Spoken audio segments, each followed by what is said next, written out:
Hello friends, my name is Hamid. Today I'm working on a Uline ice maker. I have a couple different units starting from Sub-Zero to Kenmore, Frigidaire, Uline, Perlick. I have at least 7 different brands of wine coolers and ice makers that I'm working today. I'm working on a Nugget ice maker, the Uline brand, and the customers complain is they're getting 11 error code.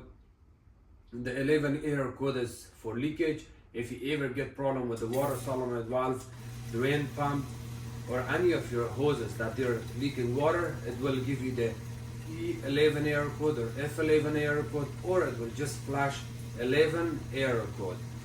And in order to fix that, you have to find the leak, fix it. This customer has been texting with me back and forth. I did the repair of seal. There's a leak kit on this unit that's called seal kit that needs to be installed. On my previous video, I made a video on that, how to replace it. But today, I'm gonna find out what's causing the 11 error code. When you're getting 11 error code, you have to turn off the unit completely for 24 hours. Turn it back on, it may take care of the problem. In some cases, you have to wait up to 72 hours in order to get rid of the 11 error code. So in this case, the customer tried everything, turning on and off the water, the power, let it sit for weeks. They are still having the same problem. If the unit is not used for a couple of weeks, it should not give you the 11 error code. If it's giving you 11 error code, there has to be something wrong. That today I will show you how I'm going to find out and fix it. Remember, 11 is for the leak. If the customer did not use the unit for 2 weeks, there's no way that we will still have leak there, because if the power is off, if the water is off and for 2 weeks and you plug in the unit, you're still having issues. That means that in the last 2 weeks there was no water, the water in the house was completely turned off. So there's no way that you will still have leak here, and I'm going to show you what needs to be done here. So this is the unit I'm going to work on it today. The rest of the videos are the rest of the units are here also for the repair, but I will make videos as I go. So today my main project is this Uline Nugget ice maker.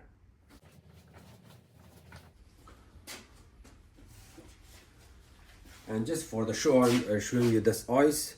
That some of these units would make ice, some of the units are wine coolers and Nugget ice maker. If you don't know about the Nugget ice maker, you can always search on Google or YouTube. There's a lot of videos talking about the Nugget ice maker, how they work and all the maintenance and everything. In future, I will be making videos on how to do the maintenance on most of these units, but today I'm going to focus on 11 error code and see what we are going to go from there. When the customer dropped off this unit in my garage, he also brought a solenoid valve, because he did a lot of research going back and forth with the manufacturer and possibly other technicians, and did lots of research. And he even brought me the paperwork that E11 or F11 or just 11 error code means what. I said I don't need any of those. If I need technical data, I have full access on it, I will be able to pull it out. But the guy brought in also a water solenoid valve with him, and I'll show you.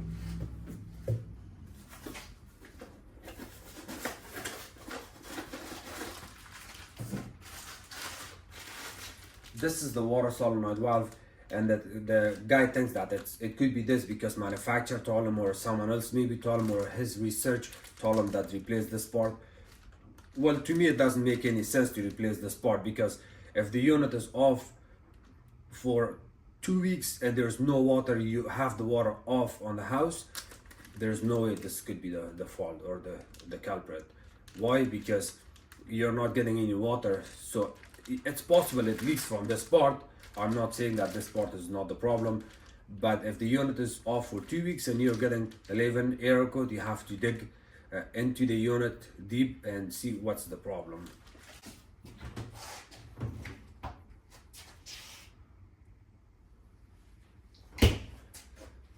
In order to work on this unit, we're gonna remove it out a little bit from others, and we are gonna use a blanket on the floor, because I will be kneeling on the floor, and I will open the back of this unit and possibly the front and see what I'm gonna find out.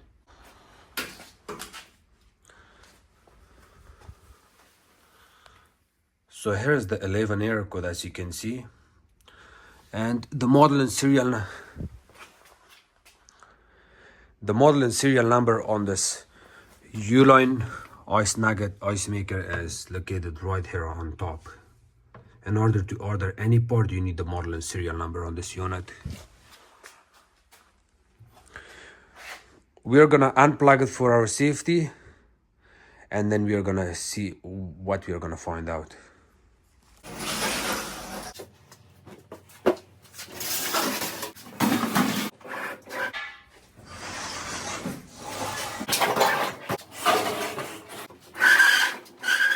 This is the back of the unit. Usually it's held by a lot of screws. The screws are 1/4 inch screws. You want to take all of those screws off. The first thing we are going to do is we will get to the back of the unit and see if it's leaking or not. In order to remove these screws, we are going to use 1x4 1/4 inch.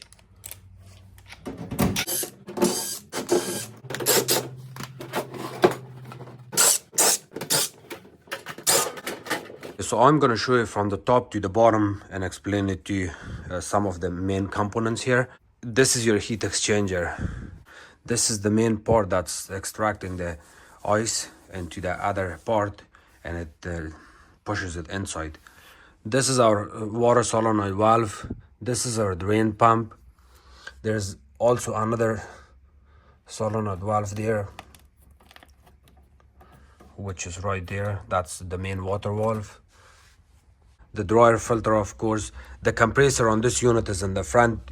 So the main thing we want to check is for water leakage here. You see there's no water leakage at all.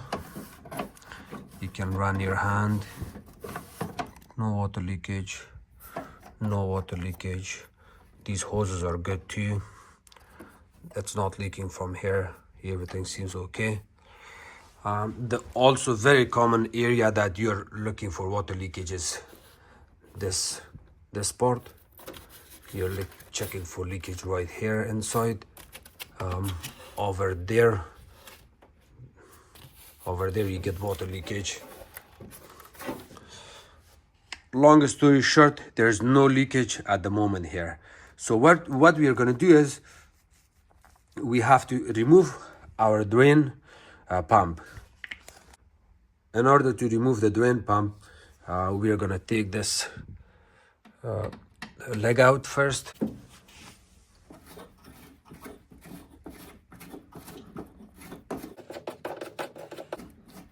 We are not going to remove it completely, but we'll kind of leave it only that much.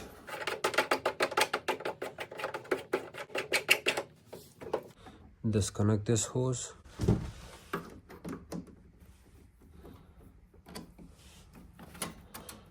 This was also kind of loose, but that's okay. Remember where you remove it and where you can put this back in.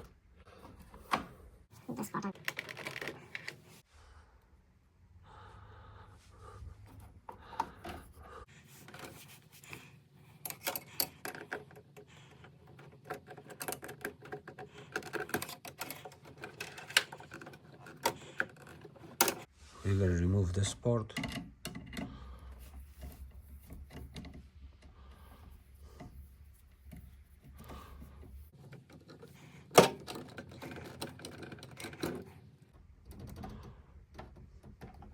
You can see even this hose is completely dry. There's no water. We got one screw here, one on other side.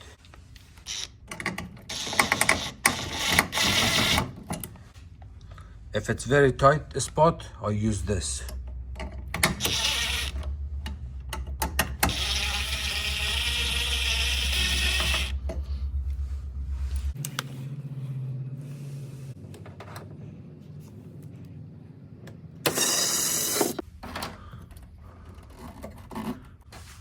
This capillary tube, this is capillary tube. You want to be very careful. Do not pinch it or really bend it.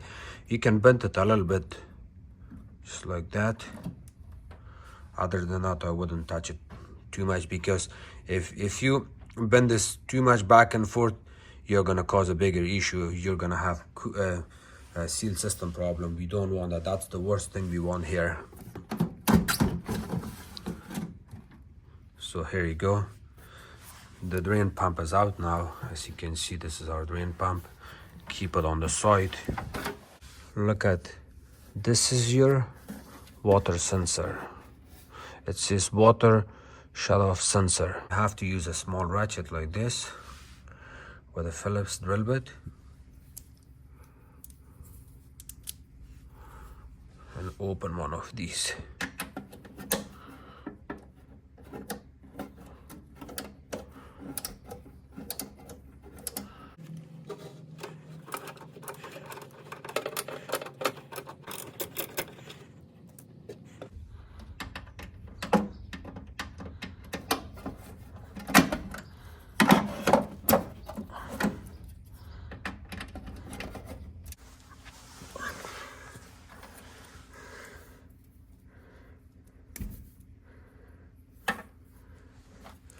You see all of this rust buildup here?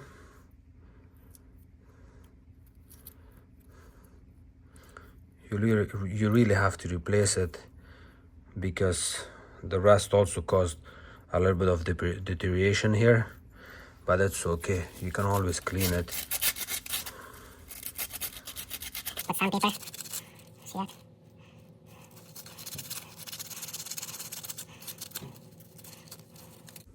This one is not too bad now. You can see it's way better than before.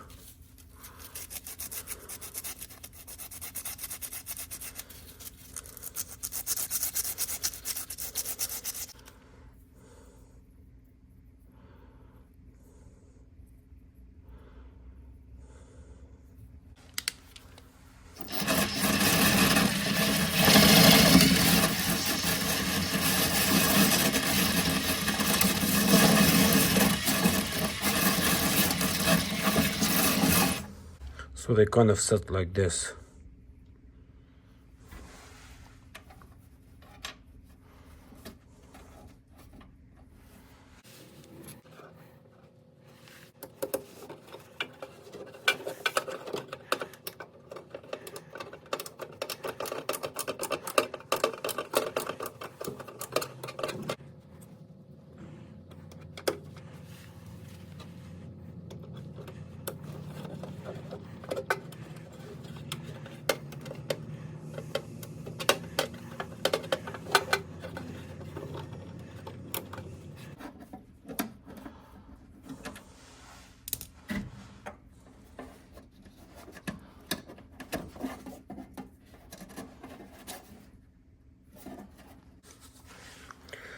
There's also another small problem here. You see the way the corrosion is built up there.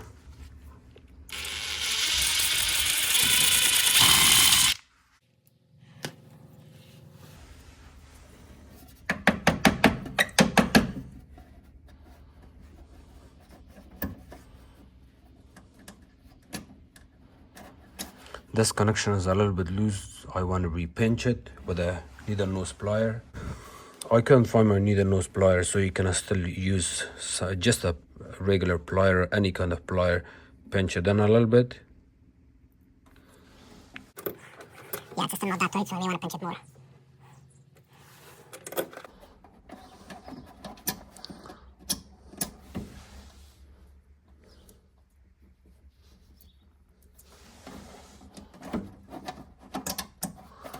Okay, it's way better. And now I'm gonna reinstall my drain pump again.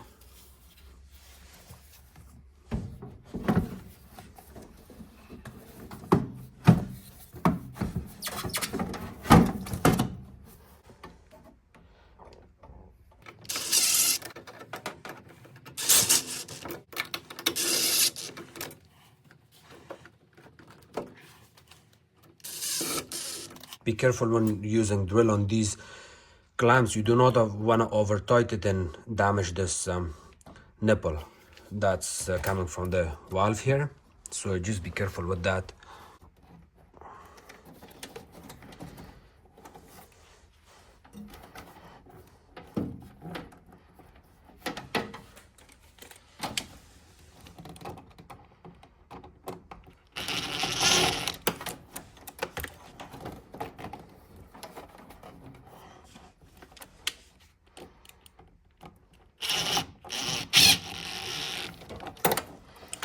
Okay, there's usually a drain hose here, but the customer forgot to drop it off for me, so I'm gonna have to add a hose here to drain the water.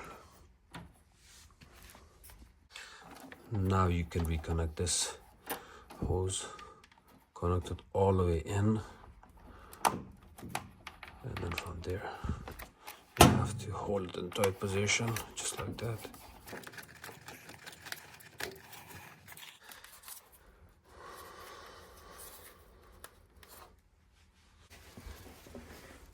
I will add this tiny drain hose just for my safety.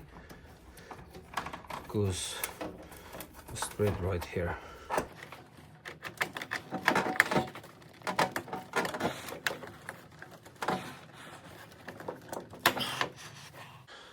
So the water is still on here. I'm just gonna have to plug in the unit and see what happens.